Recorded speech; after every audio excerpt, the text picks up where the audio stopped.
Runners Coach Holly here, and we're talking about how to find a great running route in a new place. Whether you're traveling for work, you are on vacation with the family, or like me, you just moved into a new city, you can see my stuff still in boxes. You need to know how to find a good spot to run, get a great workout, and feel safe while doing so, especially if everything is completely brand new to you. I've got a lot of tips I've used both in travel and now moving, and we're gonna go through those to make sure you can apply them.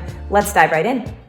Now, there are two types of people in this world. One of you can just go out the door and chance it no matter where you are. You have the sense of, I will find my way back. I love exploring. I'll take whatever turn seems right at the time. And that's awesome for you guys. I truly strive to be that way one day. But there's a second camp of people, and those people need to know where they're going generally, especially in a new place before they head out the door. I will say that the biggest mistake I've made is thinking I'll figure it out once I'm on the run versus taking the extra 5 minutes inside the place I'm comfortable in to do that research and know. Whether you are on vacation or traveling for work and have a limited amount of time, or you just moved to a new place and you need to figure everything out in the running scene, those things will kind of gear how you're gonna figure this running route out. But for those of you that are just looking for that quick, short first run, I recommend a few different ways. One of the things you can do is look up a local running group or running tour. This is something I definitely use on vacation because I quite honestly don't feel like figuring out a whole route and loop system for an area that I'm probably not going to touch more than a couple times that week and then leave. If you want to do that, it's a great easy thing to do online. I will show you guys what I've done before. You meet people that way, and you, like I said, you have a safe bubble around your run. People have already taken the thinking out and you can go do it. Second thing you can do, especially if you're new to a city and you're kind of exploring and getting your feet on the ground, is you can look up major areas that people in the city town run, and then you can create your own loop system and kind of explore different paths that way. That is going to take studying the map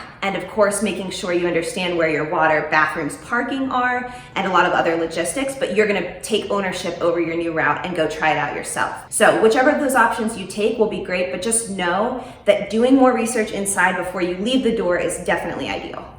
So let me show you guys right now a couple of the things that I like to research if I am going to, one, find a group or tour, and two, find my own route. So a couple different things there, but let's go first to that running group or running tour. All right, so first thing we're gonna look at is running tours. So I put in just New York running tours. That's a good example of a big city with a lot of options. So a lot of people have heard of Brooklyn Bridge, they've heard of Central Park, and they know maybe generally where they wanna see in the city. Or if you wanted to see a big long run and you wanna see everything at once, there's obviously options for those as well. But here's an example of just a few organized running tours. You will pay, there's all different companies that do this type of thing, but it is a great way to have someone who's a great runner, really excited about taking you and showing you around. A lot of these tours will do photos for you, which is awesome. I'm gonna show you one that I did, in Florence, which was really cool. This is Go Running Tours. And I will even link it in the description because I had such a good experience. But it's so great, you can pick your distance.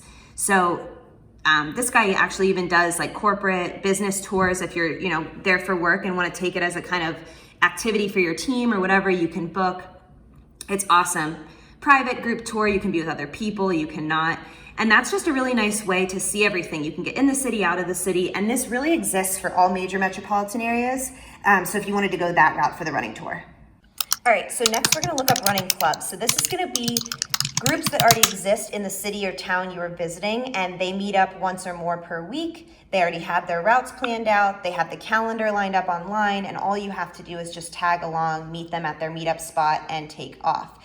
A lot of these don't cost money. Some of them might have a small membership fee, but especially if you're visiting, they really love helping people dropping in feel comfortable in their city that they know and love. So I just looked up some in San Francisco. One that I already know of is the SFRC, San Francisco Running Club, Running Co., and they have their own run club as well. So here I am at the calendar. I went back to September pre-quarantine when things were still happening. And you can see here, they've got different events. They do stuff besides just running, but you can see a Saturday run club run. They're gonna meet at this market. You're just gonna meet them at that time, and you're pretty much set. Generally on these events, they'll show you how far they wanna go. This one, they just say they're gonna run and then do a post-run breakfast. Maybe they won't say the mileage, but mostly they will. And especially for the major run clubs, they have different options for different types of athletes. Now, one quick thing I wanna mention about joining a group or tour is It's very easy to feel overwhelmed or inadequate, especially if you see pictures of these run clubs and everybody looks super athletic and they're gonna run this 5-minute mile and you're gonna be so lagging behind that it's not even worth it to meet up. But I promise you, these groups started because they wanted people and runners to feel a sense of community when they train. That is the first and foremost reason they designed these clubs and meetups in the first place. So there's always going to be a front of the pack, a back of the pack. Oftentimes you're gonna have ambassadors, people in the club specifically there to help everybody feel welcome and comfortable. I'll also say that for the running tour specifically, there's a lot of photos being taken, a lot of times to stop and take in the scenery. If you're out in the trails, the hillsides, like I said, the Florence run, we saw city and kind of landscape area. There will always be times to pause, catch your breath, get water. The faster runners will wait up. You know, they love just being there to support you. And the slower runners will help you feel like you really are belonging in that run. So I don't want anyone to feel intimidated by these groups because they are really there to make everybody feel welcome and as part of it. Next, we're gonna get into the map. So if you want to map out your own route, you don't wanna join one of these groups, you wanna go just do your own thing, I'm gonna show you what I do to do that research. We're ditching the club, ditching the tour. You're gonna figure this thing out yourself. I have pulled up the 10 best places to run in San Francisco, but any major city or town will have a list similar to this. I recommend picking an area you're gonna go to, and if you don't even know where to start with that, you can even call a local running shop and have them tell you where people generally enjoy running. I am gonna just pick right here, map of Golden Gate Park, because that is a very special place in the city. And you'll get an up close map here. You can zoom in and really get the trail layout within here. So before you figure out which trail you're gonna run, you need to know how far you're going to go. I recommend for a lot of people, especially if you're just stopping by at a place or you're vacationing and it's the first day off the plane or whatever, stick to something in your wheelhouse. So I wouldn't go try some big crazy run right away, especially if you're in a different time zone, you didn't get a ton of sleep, maybe you're dehydrated from flying, like all of those things matter. You wanna feel good at the end of this run, so start a little conservative on that. For me, I like to do an hour or less in that first run just so I have a good sense of where I am. I have a lot of energy left in the tank for anything that comes up or arises with getting lost and whatnot. So for Golden Gate Park, I would say, okay, I'm gonna run 4 miles today, that sounds good. So because the length of the park is about 4 miles, I might do a 2 mile out, 2 mile back, or I can find a loop within the park to get me that 4 miles, but still end up where I started. So that would be a good way to start with that one. A lot of options there, but just know that you should have a sense of your mileage. Is there elevation? Is it gonna take longer because I'm gonna be climbing? And make sure that wherever I park or start from, I can get back to and know where I am.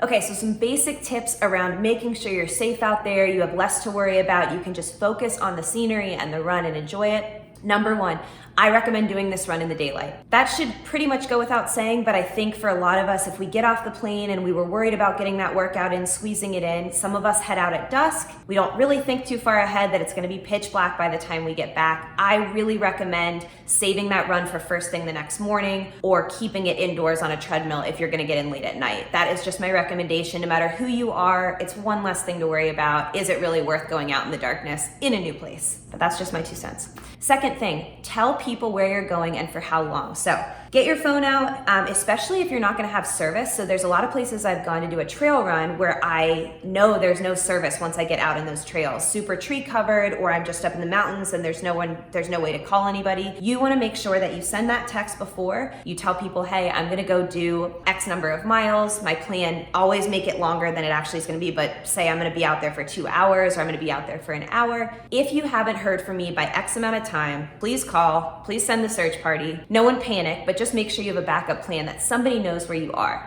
If you will be in cell range, there are a couple things you can do. You can track, a lot of these watches now have trackers. You can share your GPS with your friends and family. Strava has a beacon feature where you can alert people where you hit certain marks. It will kind of, again, track your run for you and other people can look at that information. So whatever you wanna do, just make sure someone knows where you're going and when, and you have a general time frame set up that like, if you haven't gotten back and checked in, you gotta make sure that they are on the other end, ready to go.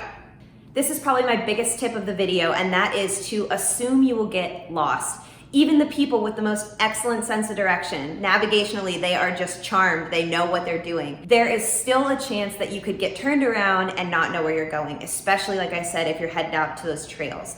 So What I recommend is having screenshots in your phone, if you're bringing your phone, which you should, of the map. So if you were to have cell service at a certain point, you lost it, you weren't sure when or where, you can always go back, you can zoom in on that spot, you can use markers and different things to know where you are going. That's a great way to do that. Also, don't panic. Like I said, if you assume going right out the door that you will get lost at some point, you'll be a lot less phased when it happens. So make sure you keep that headspace about you. And on that note, I want you guys to start slow. That run should start at a pace that almost feels a little too slow for your comfort, because what you don't want is to spend a bunch of energy right out the gate, and then when you do figure out you're a little lost or you don't know exactly how much farther you have to go, you don't want to be totally gassed and then worried about if you have enough energy to get back. So we're gonna head over here because I'm gonna show you guys one of the main things that I like to bring with me. No matter the route, I would say as long as I'm going over 20-30 minutes, I'm gonna have this with me, and that is my handheld water bottle. This can just stay on the hand. I can just fill it up, put electrolytes in it. I have a little zipper here. I can do a little gel if I want to have that. Again, if this is a short run, you're still not sure how the route will pan out. Will you get lost? Will it be an extra 20 minutes out there or whatever? You don't want your first thought to be, oh crap, I don't have anything with me if I do get stranded. I'm not trying to make you panic. I just want you to feel like you have every line of defense ready to go. Now, if you use headphones, you listen to music or podcasts when you run, I know that's a huge perk for a lot of people. Just turn it down a little bit, turn those headphones down a little bit, because you want to be able to remember your surroundings, especially from the beginning of the run. I've tuned out a lot before and realized, oh, I don't remember seeing that building or that street sign, or I forgot to look at the paint markers on the trail to remember where my turn was near the parking lot. Those things definitely matter, so you want to make sure you're not completely drowning out all of your awareness with those headphones. Okay, so nothing left to do but go try this run. I have already mapped out a route. I'm gonna do a little trail run. We are gonna get those shoes on and I'm gonna head out the door and I am gonna go try this thing. Hope I don't get too lost, and I'm gonna make sure I'm as prepared as possible for this thing. So let's get after it. Let's head out. It's a beautiful day and we are gonna have a great run.